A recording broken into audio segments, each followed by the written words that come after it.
কয়েকটা কাজ আমি বলি। প্রথম কাজ হচ্ছে নিয়াত করতে হবে যে এই রমাজানটাতে আমি আমার সমস্ত গুনাহ মাফ করানোর চেষ্টা করব। কারণ নবী সাল্লাল্লাহু আলাইহি ওয়াসাল্লাম বলেছেন, সেই ব্যক্তির জন্য ধ্বংস যে ব্যক্তি রমজান মাসকে পেয়েছে কিন্তু তার গুনাহ মাফ করাতে পারে না। কে জানে এটা আমাদের শেষ রমাদান হতে পারে। আল্লাহ না করুক, আমরা দোয়া করি আল্লাহ পাক আমাদেরকে বেশি বেশি রমাদান দান করুক, বেশি বেশি লাইলাতুল কদর দান করুক। প্রথম শুরু হচ্ছে আপনি মাসের বাজার আগে করে ফেলবেন। আমি একটু প্র্যাকটিক্যাল কথা বলবো আর কি। আপনি রমাদান মাসের বাজার এই শাবান মাসে করে ফেলার চেষ্টা করেন, পারলে ঈদের শপিংটাও করে ফেলার চেষ্টা করেন। রমজান মাসে বেশি বাইরে যাবেন এবং টাকা পয়সা নিয়ে গিয়ে যে স্ত্রী সন্তানের হাতে দিয়ে দিবেন না, যাও বাইরে গিয়ে মার্কেটিং করে আস, এই ভুলটা করতে যান। নিজে পরিবেশ নষ্ট করবে, রোজার যে আধ্যাত্মিকত্ব নষ্ট হবে, আরও হাজারটা যুবকের চোখের জানা করাও প্রয়োজন নাই। আপনি পরিবারের কর্তা, লিস্ট করে ফেলেন, আপনাকে আল্লাহ পাক যতটুকু সামর্থ্য দিয়েছেন মূল জিনিসগুলো কিনে রেখে দেন, আর বাকি টুকটাক বাজার আপনি করবেন। আর যখন বাজারে যাবেন একটা দোয়া পড়বেন, আপনি 10 লক্ষ নেকি পাবেন ইনশাআল্লাহ। কত লক্ষ? 10 লক্ষ। দোয়াটা শিখাচ্ছি। দোয়াটা হচ্ছে লা ইলাহা ইল্লাল্লাহ ওয়াহদাহু লা শারীকা লাহু লাহুল মুলক ওয়া লাহুল হামদ ইউহয়ী ওয়া ইউমীত ওয়া হুয়া হাইয়ুন লা ইয়ামুত বিয়াদিহিল খায়রু কুল্লুহু ওয়া হুয়া আলা কুল্লি শাইইন কাদির। একবার পড়লে 10 লক্ষ নেকি পাবেন বাজারে গিয়ে। কেন পাবেন? কারণ বাজার সবচেয়ে নিকৃষ্ট জায়গা, যেখানে গেলে মানুষ আল্লাহকে স্মরণ করে না। সেখানে গিয়ে আপনি আল্লাহকে স্মরণ করেছেন, এই জন্য আল্লাহ পাক নেকি দিবেন ইনশাআল্লাহ।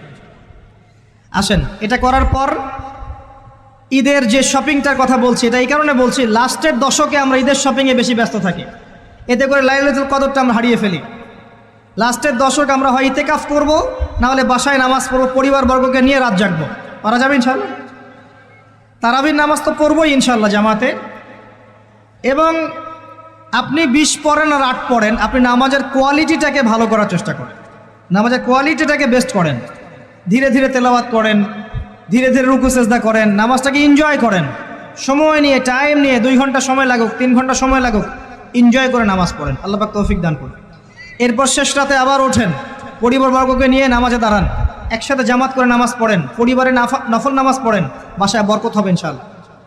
রাত জাগেন, বেশি বেশি দোয়া করেন, একটু তেলাওয়াত করেন, একটু জিকির করেন, তাসবিহ তাহলিল করেন, রাতটা কাটিয়ে দেন।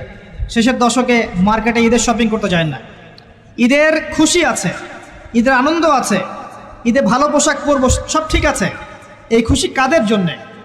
কদ আফলাহা মান তাযাক্কা ওয়া যাকারা ইসমা রাব্বিহি ফাসাল্লা।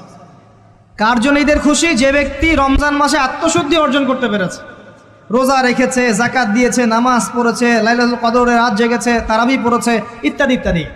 এই ব্যক্তি আত্মশুদ্ধি অর্জন করেছে, এই ব্যক্তির জন্য ঈদের খুশি। যে রমজান মাসে সিনেমা দেখেছে, সিনেমার শুটিং করেছে, পর্নোগ্রাফি দেখেছে, সুদ খেয়েছে, শিরিক করেছে, বেদাত করেছে, হারাম খেয়েছে, এর জন্য ঈদের খুশি। মানুষকে ঠকিয়েছে, ব্যবসায় মাল কম দিয়েছে, পণ্য মজুত করেছে, ইচ্ছা করে দ্রব্যের দাম বাড়িয়েছে, সরকারকে বিব্রত করেছে, জনগণকে দুর্ভিক্ষের দিকে ঠেলে দিয়েছে, এদের জন্য ঈদের খুশি? কখনো না। ঈদের খুশি তাদের জন্য যারা আত্মশুদ্ধি অর্জন করতে পেরেছে। আল্লাহ পাক বোঝার তৌফিক দান করুন, আমিন। এটা প্রথম টিপস দিলাম আপনাকে। এবার আসেন, আপনি রমাদানে প্ল্যান করবেন যে আপনার জীবনে বড় বড় পাপগুলো কি হয়েছে। এই পাপগুলো যদি মানুষের সাথে জড়িত হয়ে থাকে, আপনি মানুষের সাথে গিয়ে গিয়ে ক্ষমা নিয়ে নেবেন। কারো টাকা নিয়েছেন, দেন নাই, দিয়ে দিবেন। কারো সম্পত্তি পায়, দেন নাই, দিয়ে দিবেন। কারো হকটা নষ্ট করেছেন, গালি দিয়েছেন, গীবত করেছেন বা তহমত দিয়েছেন, অপমান করে ইত্যাদি, ক্ষমা চেয়ে নেবেন। রমাদান মাসে মানুষের হকটা দিয়ে দেন। আল্লাহর কাছে জড়িত যে পাপগুলো আছে, এটার জন্য ইস্তেগফার যথেষ্ট। খালি যদি বলেন আস্তাগফিরুল্লাহাল্লাযী লা ইলাহা ইল্লা হুয়াল হাইয়ুল কাইয়্যুম ওয়া আতুবু ইলাইহি, 1 সেকেন্ডের মধ্যে আল্লাহ পাক আপনার সমস্ত পাপকে নেকি দিয়ে পরিবর্তন করে দিবেন ইনশাআল্লাহ। এবার প্র্যাকটিক্যালি যাবেন, সেহরি করবেন। সাহরির মধ্যে বারাকা আছে। সাহরি না করে রোজা রাখাটা উচিত না। সাহরির মধ্যে বারাকা আছে। একটা খেজুর হোক, 1 গ্লাস পানি হোক, আপনি সাহরি করবেন, এর মধ্যে বারাকা আছে। এবং সাহরির সময় এমনভাবে খাবেন না যে এটা আপনার জীবনের শেষ খাওয়া। কথা বুঝতে পারছেন? এত বেশি আইটেম করতে যায় না, এত বেশি ভোগবিলাসী হয়ে গেলে রোজার আধ্যাত্মিকত্ব থাকবে না। সেহরিতে অল্প খান, যদি খেতে হয় পেটের 3 ভাগের 1 ভাগ খান, 1 ভাগ ফাঁকা রাখেন, 1 ভাগ আপনি পানি দিয়ে পূর্ণ করেন। এখনকার কিছু তথাকথিত আশেকে রসুলের মতো হতে যায় না, যাদের ভুঁড়ির জ্বালায় চেয়ারে বসতে পারে না, এই কাজ করতে যায় না। এটা মুসলিমদের শোভা পায় না। আমরা পরিশ্রমী জাতি, কর্মঠ জাতি, আমাদের এইসব শোভা পায় না। এটাও শেষ জামানা হাদিসে আছে। কি নাই আসলে, শেষ জামানে এক শ্রেণী মানুষ বের হবে যারা হবে সাকিল, একদম উড়িওয়ালা, ঠেস দিয়ে বসে থাকবে আরাম করে, এবং বলবে যে কোরআনে যা আছে আমি তাই মানি, হাদিসটা আমি মানি না, ইত্যাদি। আসেন, সাহরির পরে রোজা রেখেছেন, 5 ওয়াক্ত নামাজ জামাতে পড়ার চেষ্টা করে। খুব সিম্পল জিনিস, খুব বেশি কিছুর দরকার নেই আমাদের। 5 ওয়াক্ত নামাজ আপনি জামাতে পড়ার চেষ্টা করেন। বাসার থেকে ওযু করে বের হবেন, প্রত্যেক পদক্ষেপ হাঁটবেন, আপনার একটা স্টেপে একটা করে গুনাহ মাফ হবে, একটা নেকি লেখা হবে, মর্যাদা বাড়িয়ে দেওয়া হবে। একে 10 দিয়ে গুণ করা হবে, রমজান মাসে আরও 70 দিয়ে গুণ করা হবে ইনশাআল্লাহ। ফজরের নামাজটা জামাতে পড়লেন, নামাজটা জামাতে পড়ার পর আপনি বসে থাকবেন, কিছু সময় জিকির আজগার তাসবিহ তাহলিল করবেন। পারলে 1 পারা করে কোরআন তেলাওয়াত করবেন। রমাদান মাসে প্রত্যেক দিন 1 পারা করে কোরআন তেলাওয়াত করার চেষ্টা করবেন। 30 দিন 30 পারা, রমাদানে অ্যাটলিস্ট একটা খতম করা যাবে, অ্যাটলিস্ট একটা খতম চেষ্টা করা যায় না ইনশাআল্লাহ। ফজরের নামাজ হয়ে গেছে, আপনি কোরআন তেলাওয়াত করেন। 1 পারা পড়তে সময় লাগবে আধা ঘন্টা, 40 মিনিট, কারো 1 ঘন্টা। এরপর সূর্য উঠে যাবে, উঠে গেলে পরে আপনি 2 রাকাত ইশরাকের নামাজ পড়বেন, নামাজটা পড়ে বাসায় যাবেন। আল্লাহর নবী বলছেন সাল্লাল্লাহু আলাইহি ওয়াসাল্লাম, আপনার আমল নামায় একটা কবুল হজ, একটা কবুল ওমরার নেকি লেখা হবে ইনশাআল্লাহ। এবার রেস্ট করেন, বাসায় গিয়ে রেস্ট করেন। যখন ঘুমাবেন তখন ঘুমের সুন্নাহগুলো আদায় করেন। সূরা ফালাক নাস ইখলাস পড়েন, ফু দেন, দিয়ে গা মাসাহ করেন, আয়াতুল কুরসি পড়ে ঘুমান, ঘুমের দোয়া পড়ে ঘুমান, ঘুমটাও নেকি হবে ইনশাআল্লাহ। এরপর হয়তো আপনি কাজে যাবেন, চাকরিতে যাবেন, বা ব্যবসায় যাবেন, বা আপনি শিক্ষাক্ষেত্রে যাবেন, ইত্যাদি ইত্যাদি। যে ক্ষেত্রেই যান না কেন আপনি মনে রাখবেন আপনি রোজাদার। যে ক্ষেত্রেই যান আপনি মনে রাখবেন আপনি রোজাদার। আমি কারোর সাথে এখন ঝগড়া করতে পারবো না, কারোর সাথে এখন মারামারি করতে পারবো না, আমি কারো গীবত করতে পারবো না, আমি মিথ্যা বলতে পারবো না, আমি মাপে কম দিতে পারবো না, আমি জনগণকে ঠকাতে পারবো না, আমি রোজাদার। এটা মনে রাখবেন। এটা মনে রাখলে পরে দেখবেন ইনশাআল্লাহ তাআলা আপনি আল্লাহকে পাচ্ছেন, আল্লাহর মাআরিফত পাচ্ছেন। খাচ্ছি না, আল্লাহর ভয় না। পানি পান করছি না, স্ত্রী সহবাস করছি না, কার ভয়ে? আল্লাহর ভয় না। এত কঠিন কাজ করার পরেও রোজার নেকি পাওয়া যাবে না যদি রোজা রাখা অবস্থায় আমি মিথ্যা বলি, মাপে কম দেই, গীবত করি, সুদ খাই, জেনা করি, ইত্যাদি। নবী সাল্লাল্লাহু আলাইহি ওয়াসাল্লাম বলেছেন, সেই ব্যক্তির পানাহার ছেড়ে দেয় আল্লাহর কিচ্ছু যায় আসে না, যে ব্যক্তি রোজা রেখে অশ্লীল কাজ করেছে। মা বোনদেরকেও বলবো, রোজা রেখে যদি বেপরদায় চলেন রোজার কোনো দাম নাই। রোজা রেখেও যদি এমন কাপড় পরে চলেন যেই কাপড় পরা না পরে একই কথা, ঢাকা শহরের ফ্যামিনিস্ট মেয়েদের মতো জিন্স আর গেঞ্জি পরে ঘোরেন, রোজা রাখা না রাখা আপনার একই কথা। এটা রোজা হয়নি, উপবাস হয়েছে, উপবাস। ইকোনমিক সেকশন আমরা যারা আছি, আমরা যদি রোজা রেখেও সুদ খাই, আমার রোজা রাখা না রাখা আল্লাহর কিচ্ছু যায় আসে না। আমরা ধর্মীয় ক্ষেত্রে যারা আছি, জানা অনুযায়ী আমল যদি না করি, দিনকে দুনিয়ার স্বার্থে ব্যবহার করি, আমাদের রোজা রাখা না রাখায় কিছু যায় আসে না।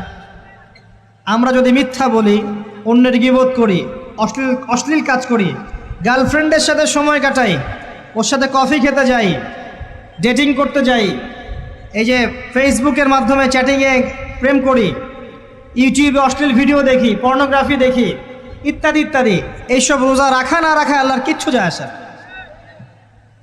আমি হাত জোর করে মিনতি করছি ভাই, খাওয়া পান করা, স্ত্রী সহবাস ছেড়ে দেওয়ার নাম রোজা নয়, এটার নাম রোজা নয়, এটা একটা অংশ রোজার মাত্র। রোজা রেখে আল্লাহর যাবতীয় হারাম ত্যাগ করলে পরে রোজা হবে ইনশাআল্লাহ। এই কাজগুলো করার চেষ্টা করি, আল্লাহ পাক তৌফিক দান করুন। রোজা রাখা অবস্থায় আপনি বেশি বেশি জিকির করবেন। কি করবেন? সুবহানাল্লাহ পড়বেন, আলহামদুলিল্লাহ পড়বেন, আল্লাহু আকবার পড়বেন, লা ইলাহা ইল্লাল্লাহ পড়বেন, লা হাওলা ওয়ালা কুওয়াতা ইল্লা বিল্লাহ পড়বেন হাসবি আল্লাহ ওয়া নি'মাল ওয়াকিল, সুবহানাল্লাহি ওয়া বিহামদিহি, সুবহানাল্লাহিল আযীম, সুবহানাল্লাহিল আযীম ওয়া বিহামদিহি পড়বেন আস্তাগফিরুল্লাহ ওয়া আতুবু ইলাইহি, আস্তাগফিরুল্লাহ ওয়া আতুবু ইলাইহি। পড়বেন লা ইলাহা ইল্লাল্লাহ ওয়াহদাহু লা শারীকা লাহ লাহুল মুলকু ওয়া লাহুল হামদু ওয়া হুয়া আলা কুল্লি শাইইন কাদির। পারা যাবে না ইনশাআল্লাহ? বেশি বেশি পড়বেন। আরেকটা কাজ করবেন, প্রতিটা কাজ নবী সাল্লাল্লাহু আলাইহি ওয়াসাল্লামের সুন্নাহ মাফিক করার চেষ্টা করবেন। সুন্নাহ মাফিক, খাচ্ছেন তার সুন্নাহ মাফিক, টয়লেট করছেন তার সুন্নাহ মাফিক, ঘুমাচ্ছেন তার সুন্নাহ মাফিক। সুন্নাহর বইগুলো আছে না বাজারে, কিনে নেবেন। কিনে নিয়ে দেখবেন প্রতিটা কাজ কিভাবে করলে সুন্নাহ হবে। এই কাজগুলো করতে গিয়ে আপনাকে গভর্নমেন্ট বাধা দিবে, বিশ্বের পরাশক্তিরা বাধা দিবে, আপনাকে কি কেউ পিটাবে এগুলো করলে, জেল খাটাবে? এগুলো আমাদের ব্যক্তি স্বার্থের ব্যাপার, ইচ্ছা করলেই করা যায়। এই ইচ্ছাটা আল্লাহ পাক আমাদের অন্তরে জাগ্রত করুন, আমিন। একটা কাজে কথা বলবো, নর্মালি আমরা ফরজগুলোতে বেশি ফোকাস করি, ফরজ ওয়াজিবে। রমজান মাসে সুন্নত মোস্তাহাবেও ফোকাস করতে হবে। রমাদানে একটা নফল আপনাকে ফরজের নেকি দিয়ে দিবে ইনশাল্লাহ, রমাদান একটা সুন্নাহ আপনাকে ফরজের নেকি দিবে ইনশাল্লাহ। তো রমজান মাসে শুধু ফরজ নয়, একটু সুন্নাহ সলাদগুলো, নফল সলাদগুলো একটু বেশি বেশি পড়ার চেষ্টা করি, আল্লাহ পাক তৌফিক দান করুন। স্পেশালি একটা কাজ করার চেষ্টা করতে পারি, ওযু যখন ভেঙে যায়, টয়লেট করলেন ওযু ভেঙে গেল, সাথে সাথে হালকা করে ওযু করে ফেলার চেষ্টা করে, সবসময় পবিত্র থাকার চেষ্টা করে। বেলাল আল হাবাশী নাম শুনেছেন? রাদিয়াল্লাহু আনহু। নবী সাল্লাল্লাহু আলাইহি ওয়াসাল্লাম বলছেন, আমি যখনই জান্নাতে গিয়েছি বেলাল তোমার পায়ের শব্দ শুনেছি। সুবহানাল্লাহ। যেই বেলালকে উত্তপ্ত মরুভূমিতে শুইয়ে নির্যাতন করা হচ্ছে, সেই বেলাল বলছেন আহাদুন আহাদ। সেই বেলাল রাদিয়াল্লাহু আনহুর নামে শানে সূরা নাজিল হচ্ছে কুল হুয়াল্লাহু আহাদ। ওই বেলাল রাদিয়াল্লাহু আনহুকে নবী সাল্লাল্লাহু আলাইহি ওয়াসাল্লাম বলছেন, যখনই জান্নাতে যাই তোমার পায়ের আওয়াজ শুনি, তুমি কি এমন আমল করো যার কারণে এই মর্যাদা তোমার? বেলাল রাদিয়াল্লাহু আনহু বলছেন, আমি তো স্পেশাল তেমন কোনো আমল করি না, আপনারা যা করেন আমিও তাই করি, তবে আমার যখনই ওযু ভেঙে যায় আমি ওযু করি, আর আমি ওই ওযু দিয়ে 2 রাকাত নামাজ পড়ি। এটাকে তাহিয়াতুল ওযুর নামাজ বলে। রমজান মাসে করার চেষ্টা করি, আল্লাহ পাক তৌফিক দান করুন। আমরা অনেকে মসজিদে যাই, ধাপ করে বসে পড়ি, করি না এই কাজটা? মসজিদে গিয়েছি, ধাপ করে আগে বসে পড়ি। মসজিদে গিয়ে 2 রাকাত নামাজ পড়ে বসা সুন্নত।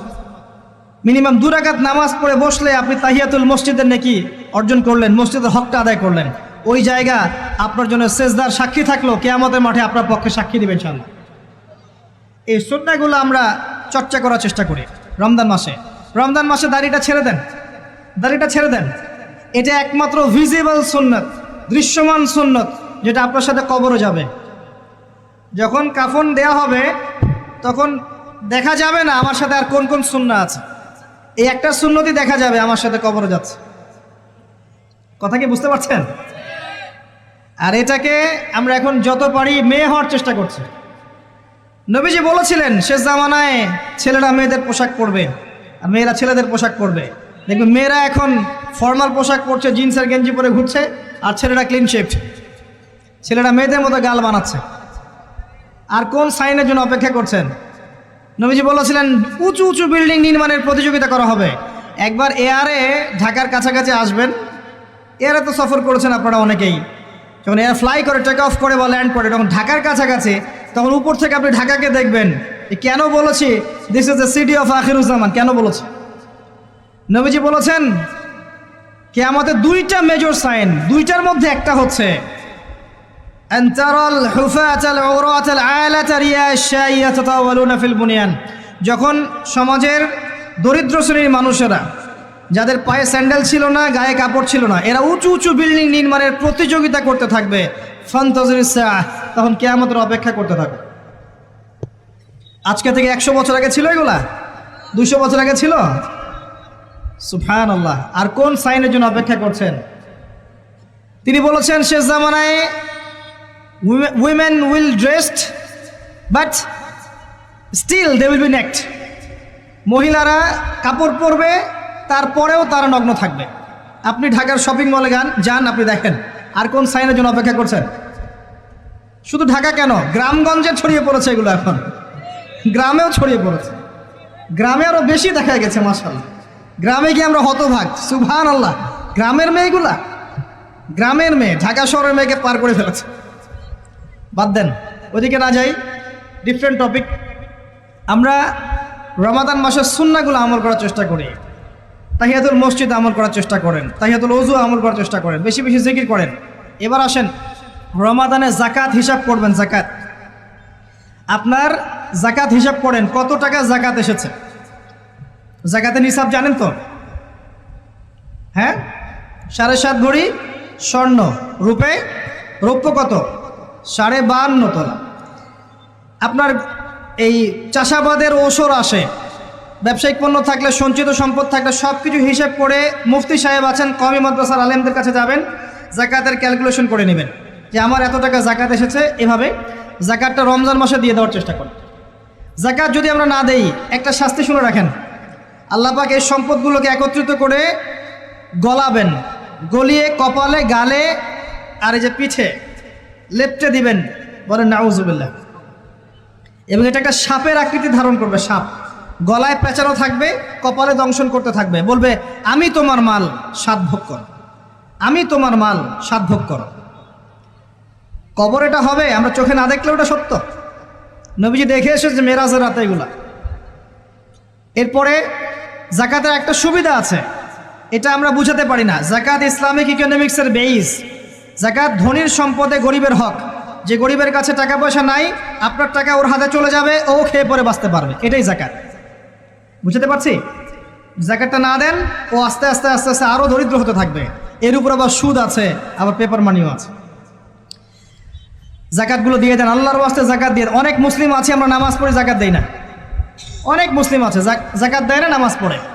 জাকাত অস্বীকারীদের বিরুদ্ধে আবু বকর সিদ্দিক রাদিয়াল্লাহু আনহু যুদ্ধ করেছিলেন, অ্যাজ এ আমির, রাষ্ট্রের পক্ষ থেকে যুদ্ধ করেছিলেন।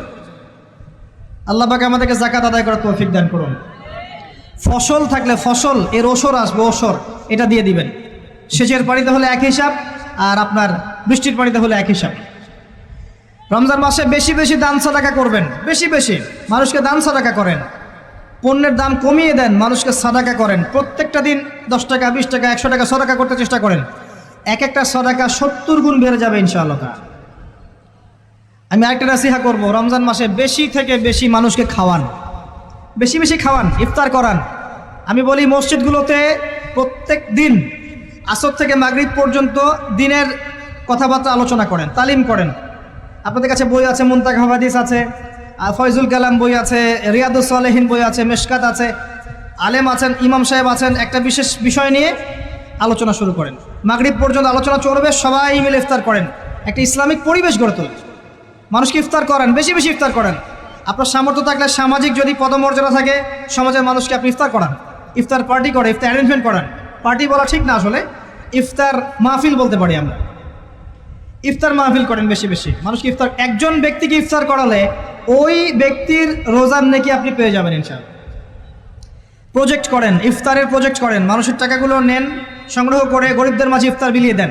2টা পদ্ধতি হতে পারে, আমি নিজেও করবো ইনশাআল্লাহ তাআলা। 2টো পদ্ধতি হতে পারে, ডেইলি বেসিসে ইফতার দিতে পারেন, অথবা মাসের বাজার করে দেন। এক মাসে কি কি লাগে, কতটুকু চাল, বুট, ডাল লাগে লিস্ট করেন, করে একটা ফ্যামিলিতে একটা প্যাকেট পাঠিয়ে দেন। দেখবেন পুরো ফ্যামিলি ইনশাআল্লাহ তাআলা রমজান মাসটা খেয়ে পরে বাঁচতে পারবে। এগুলো আমরা না করলে কারা করবো? অমুসলিমরা করবে। অমুসলিমরা করে করেই তো সবাইকে খ্রিস্টান বানাচ্ছে। কোথায় আছেন আপনি? সমাজ সেবা করে করে তো মানুষের ঈমান আমল হরণ করে ফেলছে, আর আমরা সমাজ সেবা করতে চাচ্ছি না। জি, আমরা গরিব মানুষের পাশে দাঁড়াচ্ছি না, ওরা গিয়ে দাঁড়াচ্ছে। দেখবেন মানুষ বলছে হ্যাঁ এই ধর্মটা ভালোই, আমি খ্রিস্টান হয়ে যাই। কত মানুষ যে খ্রিস্টান হয়ে যাচ্ছে আপনি জানেন? পরে বুঝবেন, যখন আমরা এই যে হাত বাঁধা, পায়ে পা রফুলে ইত্যাদি নিয়ে মারামারি করছি, কে কোন মাযহাব, কে কোন তরিকা, কার কোন ত্রুটি আছে, এগুলো নিয়ে আমরা সোশ্যাল মিডিয়ায় ঘাটাঘাটি করছি। এই সময়গুলোর মধ্যে এগুলো অনেক এগিয়ে গেছে। এরা আরও এসব এই খোরমা জিলাপি নিয়ে মারামারি করতে থাক, দেখবেন আস্তে আস্তে আস্তে আস্তে কোন দিকে চলে যায় পরিস্থিতি। গলার মধ্যে দড়ি দিয়ে ফাঁস লাগানো হয়ে গেছে, খালি টানা বাকি আছে। আরে এখন ঝগড়া করে বেড়াচ্ছে কোন আলেমের কোন সমস্যা। লাহুম কুলুবুন লা ইয়াফকাহুনা বিহা, আল্লাহ পাক বলেছেন সূরা আরাফ 179-তে। রমজান মাসে বেশি বেশি ইফতার করান, বেশি বেশি দান সাদাকা করেন। আর একটা কাজ বলে আমি শেষ করছি, রমজান মাসে পরিবারকে সময় দেন, পরিবারকে সময় দেন। পরিবারের হক আছে আমাদের উপরে, স্ত্রীকে সময় দেন, স্বামীকে সময় দেন, একসাথে ইফতার বানান। একটা পরিবেশ, একটা আনন্দ, একটা উৎসবের আমেজ যেন বিরাজ করে। ছোট ছোট বাচ্চাদেরকে রোজা রাখতে উৎসাহিত করেন, সবাই একসাথে বসে একটা বড় প্লেটে ইফতার করেন। বাচ্চারা যখন বড় হবে তখন বলবে ছোটোবেলায় আমরা বাবা মার সাথে এভাবে ইফতার করেছি, সংস্কৃতি লালন করেছি। পারিবারিক হৃদ্যতা চলে আসেন, প্রতিবেশীকে ইফতার পাঠান, প্রতিবেশীকে ইফতার হাদিয়া দেন, মসজিদে একসাথে ইফতার করেন। তারপর রাতের বেলা তাহাজ্জুদে দাঁড়ান, তারাবিতে দাঁড়ান, তারাবি নামাজে ধীর স্থিরভাবে কেরাত করেন। ইমাম যাকে নিযুক্ত করবেন তাকে সুললিত কণ্ঠে কোরআন তেলাওয়াত করতে বলবেন, ধীর স্থিরভাবে, তাকে প্রেশার দিবেন না। তার দায়িত্ব নিয়ে নেন। ইমাম হাফেজদের পুরো মাসের দায়িত্ব নেন, তার পরিবারের দায়িত্ব নেন। একটা সম্মানজনক হাদিয়ার ব্যবস্থা করে দিবেন যাতে করে তারা নিশ্চিন্তে থাকে পুরো মাস, তাকে অন্যদিকে ফোকাস করতে না হয়। অন্য অন্য কান্ট্রিতে যখন কোনো সায়েন্টিস্ট থাকে তার পরিবারের দায়িত্ব পুরো রাষ্ট্র নিয়ে নেয়, সে ঠান্ডা মাথায় খালি গবেষণা করবে। একই প্রসেস, আপনি আলেম ওলামা ইমাম হাফেজদের দায়িত্ব নিয়ে নেন, তার পরিবারের দায়িত্ব নিয়ে নেন। বা হুজুর আপনি আপনার কাজ করেন, আমরা আপনার পরিবার দেখছি। তাকে আপনি কোরআন তেলাওয়াত করতে দেন, কোরআন হিফজ করবে, মানুষকে কোরআন শেখাবে, তারাবির নামাজ পড়বে, ইমামতি করবে, মানুষকে দার্স দিবে, খুতবা দিবে। আসেন যে মেজর পয়েন্টটা বাকি আছে সেটা বলি। তার আগে এটাও বলি যে ইফতার করার সময় বেশি খাবেন না। যদি আপনি বেশি খান তাহলে আপনি তারাবির নামাজে দাঁড়াতে পারবেন না। আর একটা মেজর কথা, এটা লাস্ট পয়েন্ট, সেটা হচ্ছে এই মাসে কি নাজিল হয়েছে ভাই? কোন কারণে এই মাসটা সম্মানিত? এই মাসে আল্লাহর কিতাবকে সময় দিতে হবে, এই কিতাবকে সময় দিতে হবে। আল্লাহ রাব্বুল আলামিন বলেছেন এই কিতাবের মধ্যে সব কিছুর সমাধান আছে। আল্লাহ পাক বলেছেন এই কিতাবে কোনো সন্দেহ নাই। আল্লাহ পাক বলেছেন এই কিতাব আমাদের জন্য সুসংবাদ এবং শেফা, আরোগ্য, রহমা। এখন একটু বসেন, একটু সময় নেন। এই কিতাব প্রথমত আপনাকে তিলাওয়াত করা শিখতে হবে। রমজান মাস আসার আগেই আপনি তিলাওয়াত করা শিখে ফেলেন। যদি না জানেন, রমজান মাসে পুরো এক মাস তাজবিদ শিখবেন স্থানীয় ইমামের কাছে। পারবেন না? এক মাসের মধ্যে কোরআন তেলাওয়াত শেখা সম্ভব, এক মাসে শেখা সম্ভব। বলছিলাম রমাদান মাস এবং লাইলাতুল কদরকে সম্মানিত করা হয়েছে একটা কারণেই, কারণ এই মাসে এই রাতে আল কোরআন নাজিল করা হয়েছে, এটাই কারণ। কোরআন কখন নাজিল হলো? যখন সমাজে সুদ আছে, মদ আছে, জেনা আছে, ব্যভিচার আছে, শিরক আছে, এরকম সমাজে প্রথম কি নাজিল হলো? পড়ো। প্রথমে নাজিল হয়নি শিরক করো না, প্রথমে নাজিল হয়নি যে সুদ খেও না, প্রথম আয়াত এটা ছিল না জেনা করো না, প্রথম আয়াত এটাও ছিল না মূর্তি পূজা করো না। হ্যাঁ, প্রথম আয়াত কি? ইকরা, পড়ুন।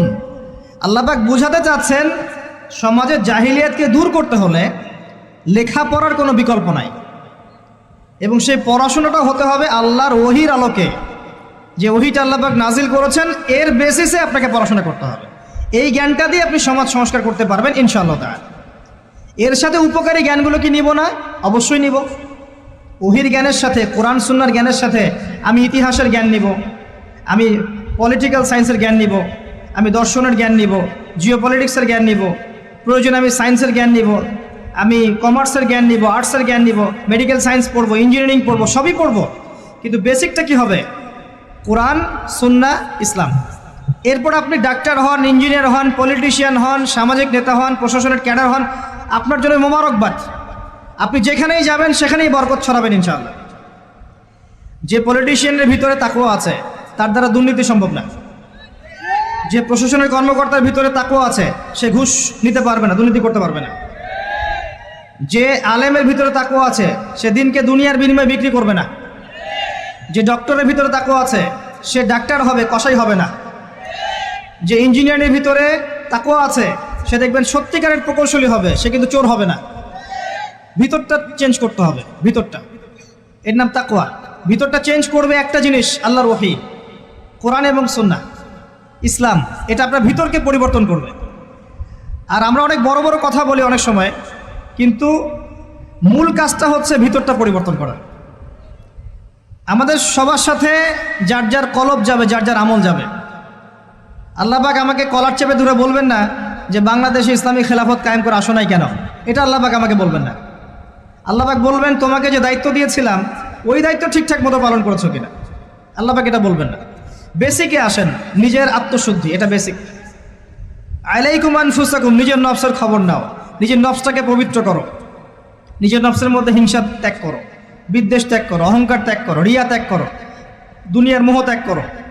নিজের নফসের মধ্যে বেশি বেশি পরকালের ফিকির আনো, জিকির করো বেশি বেশি, কোরআন বেশি বেশি তেলাওয়াত করো, হালাল খাও, আদর্শ পরিবার গঠন করো, তাওহীদে থাকো, সুন্নতে থাকো, ইনশাল্লাহ হাসতে হাসতে জান্নাতে চলে যাবেন। একটা হাদিস আমি পড়েছি ফয়জুল কালাম বইয়ের মধ্যে, গতকালকে মাহফিলও বলেছিলাম, আপনাদেরকে বলছি। মাদ্রাসায় পড়ানো হয় ক্লাসিক্যাল একটা বই ফয়জুল কালাম, সবাই কিনতে পারেন, হাদিসের বই, চমৎকার কিছু হাদিস আছে।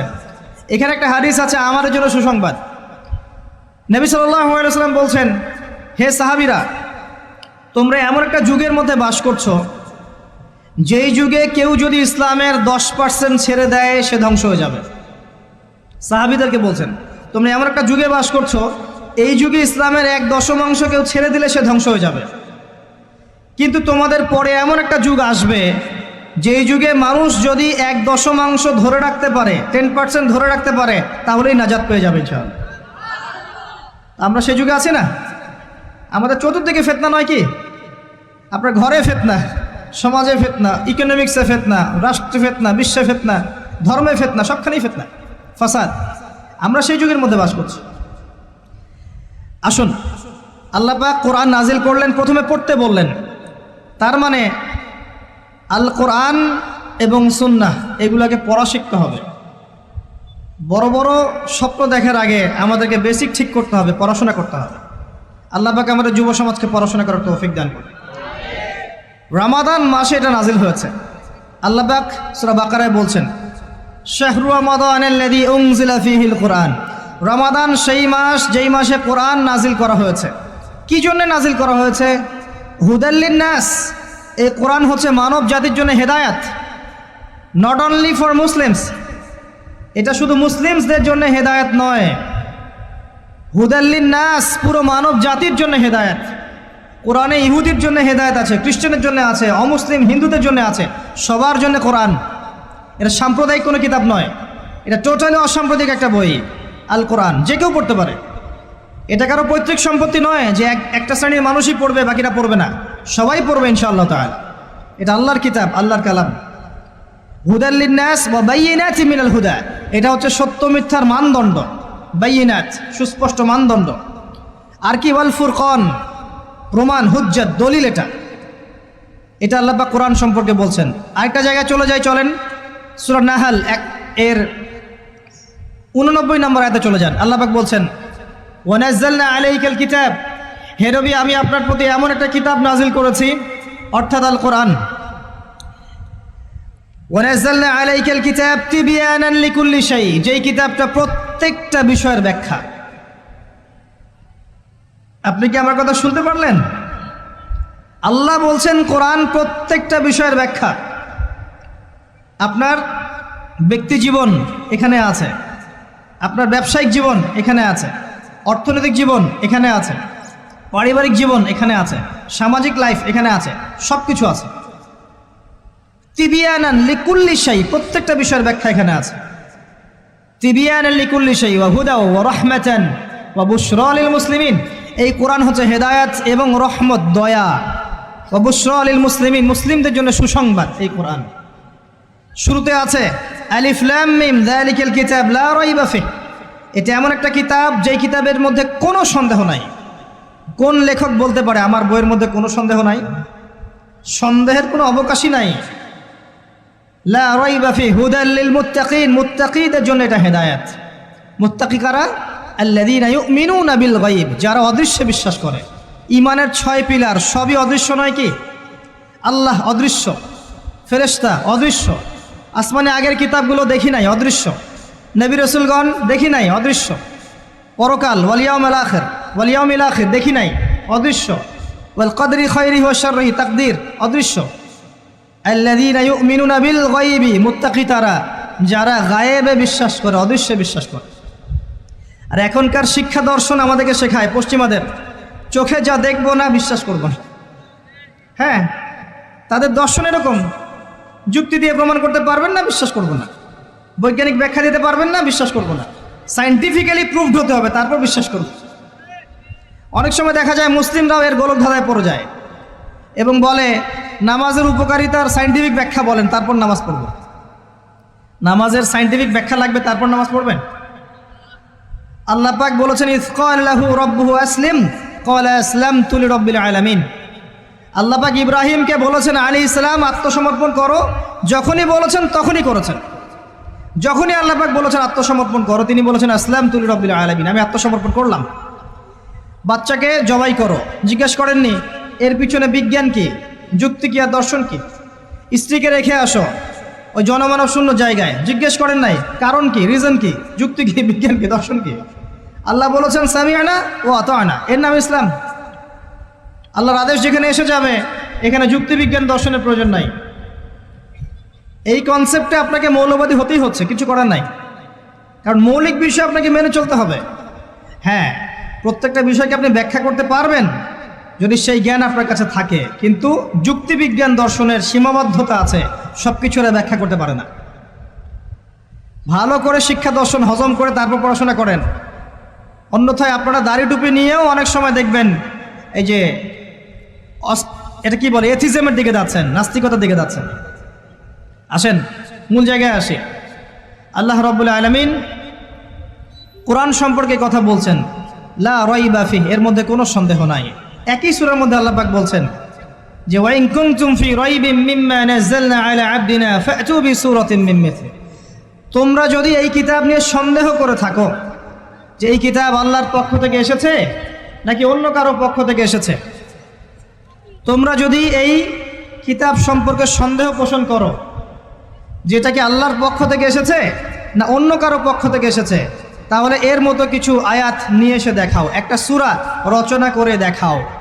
ওয়াদউ শুহাদাকুম মিন দুনিল্লাহি ইন কুনতুম সাদিকিন, তোমাদের যত সাক্ষী আছে, সহকর্মী আছে, তোমাদের সাপোর্ট দেওয়ার মতো যারা যারা আছে সবাইকে ডেকে নিয়ে আসো, এনে এই কোরআনের মতো একটা সূরা রচনা করে দেখাও যদি সন্দেহ পোষণ করে থাকো। আল্লাহ এর পরে বলছেন ওয়াইল্লাম তাফআলু, তোমরা যদি এটা করতে না পারো, ওয়ালাম তাফআলু, কোশ্চেন কালেও পারবে না। তোমরা যদি এটা করতে না পারো, মানে একটা সূরা রচনা করতে না পারো, এরকম কোনো কিতাব রচনা করতে না পারো, একটা আয়াতও রচনা করতে না পারো, তাহলে জেনে রাখো ফাত্তাকুন নার আল্লাতী ওয়াকুদুহা আন-নাস ওয়াল হিজারা, সেই আগুনকে ভয় করো যার ইন্ধন হবে মানুষ এবং পাথর। উইদ্দাত লিল কাফিরিন, যা কাফেরদের জন্য প্রস্তুত করা হয়েছে। আল্লাহ পাক এই কোরআনটা নাজিল করেছেন কোন মাসে ভাই? রমাদান মাসে। আসেন প্রথমে বলে নেই আমরা রমাদানকে কিভাবে পালন করার চেষ্টা করব, এরপরে আসছি রমাদানকে কেমন করে কোরআনময় করবেন, এই দুইটা পয়েন্ট। এক নাম্বার, হতে পারে এই রমাদান আপনার জীবনের শেষ রমাদান হতে পারে। শয়তান আপনাকে তিনটা ধোঁকা দিতে পারে। শয়তান আপনাকে বোঝাতে পারে আপনি অনেক জানি, আমার জানার দরকার নাই। শয়তান বোঝাতে পারে আমার বয়স হয়ে গেছে, আমার দ্বারা হবে না। শয়তান বোঝাতে পারে আমার অনেক সময় পড়ে আছে, পরে শিখে নিব। আল্লাহর ওয়াস্তে শয়তানের ধোঁকায় পড়বেন না, এই মাসে কোরআন শেখেন। কে জানে আপনি আগামী মাস পান কিনা। কোরআন শিখে নেন, রমজান মাসে তেলাওয়াত করে শিখে নেন, কি পাবেন? কয়েকটা হাদিস বলছি। নবী সাল্লাল্লাহু আলাইহি ওয়াসাল্লাম বলেছেন এই কোরআন আপনার পক্ষে দলিল হবে অথবা বিপক্ষে দলিল হবে। হুজ্জাতুন লাকা ওয়া আলাইক, আপনার জন্য শাফিউল লি আসহাবি, এটা সুপারিশকারী হবে আপনার জন্যে। প্রত্যেক হরফে আপনি 10টা করে নেকি পাবেন। কোনোদিনও আমি বলি নাই কোরআন তেলাওয়াত করলে নেকি হবে না। এই যে কাটছাট ভিডিও দেখলে আলেম ওলামাও ভুল মেসেজ পায়, এবং দেখা যায় একজন বরেণ্য আলেম হয়েও ভুল কথা বলতে শুরু করে। এজন্যই বলি এর ক্ষতিকর দিক কত। মূল বিষয় তার নখদর পড়ে নাই, একটা কাটছাট ভিডিও দেখেছে, দেখেই কথা বলা শুরু করলো। কিন্তু সে আলেম, তার জানা উচিত কাফা বিল মারই কাযিবান ওয়া হুয়া ইয়াকুল কুল্লামা সামিআ, একজন মানুষের জন্য মিথ্যাবাদী হওয়ার জন্য এতটুকু যথেষ্ট, যা শুনলাম যাচাই বাছাই না করেই প্রচার করলাম। ইয়া আইয়ুহাল্লাযীনা আমানু ইন জাআকুম ফাসিকুম বিনাবাইন ফাতাবায়ানু, কোনো ফাসিক যদি কোনো খবর নিয়ে আসে সেটা আগে তথ্য যাচাই করো, তারপরে কথা বলো। ইজতানিবু কাসীরাম মিনাজ যন, বেশি বেশি অনুমান থেকে বেঁচে থাকো। ইন্না বা'দা যন্নি ইসম, এগুলো আমরাই ভুলে যাচ্ছি এখন। আমি বলছি বারবার, স্পষ্ট করে বলছি, কোরআন তেলাওয়াত করলে প্রত্যেক হরফে 10টা করে নেকি হবে। এবং কোরআন তেলাওয়াত করলে আপনার জীবনে বরকত আসবে, রিজিকে হায়াতে বরকত আসবে, আপনার কলবে আল্লাহর নূর আসবে ইনশাআল্লাহ তাআলা। কোরআন আপনার পক্ষে সাক্ষী দিবে, আপনার পক্ষে দলিল হবে, হুজ্জা হবে ইনশাআল্লাহ, প্রত্যেক হরফে 10 নাকি। তবে তবে শুধু তেলাওয়াত করলেই আমি কোরআনের অর্থগুলো বুঝতে পারবো না, আর অর্থগুলো না বুঝলে আমি কোরআনে আল্লাহর মৌলিক মেসেজগুলো ধরতে পারবো না, ধরতে না পারলে সেই মেসেজগুলোর উপর আমল করতে পারবো না। এই কারণে কোরআনের অর্থটা বোঝা জরুরি, এর ভাষা শেখা জরুরি, কারণ আদেশ নিষেধ আমাকে মানতে যেতে হবে। এবং কোরআন গবেষণা করতে হলে অবশ্যই অর্থ জানতে হবে, ভাষা শিখতে হবে, এর তাদাব্বুর তাফাক্কুরে ডুবে যেতে হবে, যেটা শুধুমাত্র তেলাওয়াত করা সম্ভব নয়। এটা বোঝাতে চেয়েছে। এর চেয়ে পরিষ্কার করে কি বলতে পারি বলেন? সুবহানাল্লাহ। আল্লাহ পাক আমাদেরকে বোধ শক্তি দান করুন। আল্লাহর ওয়াস্তে রমজান মাসে ভাই কোরআন তেলাওয়াত বাড়িয়ে দেন। যারা হাফেজ আছেন এই মাসে হিফজ চর্চা করবেন, আমার জন্য দোয়া করেন যেন আমি এই মাসে পুরোটা হিফজ করতে পারি। হিফজ চর্চা না করতে করতে অনেকটা ভুলেই যাচ্ছে। আসলে নবী সাল্লাল্লাহু আলাইহি ওয়াসাল্লাম বলেছেন, চর্চা না করলে কোরআন এত দ্রুত কলব থেকে বের হয়ে যায় যে একটা উটকে যদি ছেড়ে দেন সে যত দ্রুত চলে যাবে। আমাদের জন্য, আমার জন্য দোয়া করবেন যাতে কোরআনের হকটা আদায় করতে পারি। আল্লাহ পাক তৌফিক দান করুন, আমিন।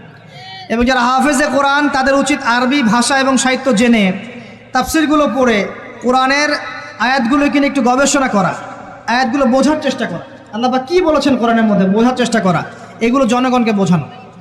এবং এটা বোঝাতে আপনি উগ্র হবেন না, চরমপন্থী হবেন না, আক্রমণাত্মক হবেন না। আমরা কেউ কারো শত্রু নই, আমরা সবাই সবার বন্ধু, সবাই সবার ভাই।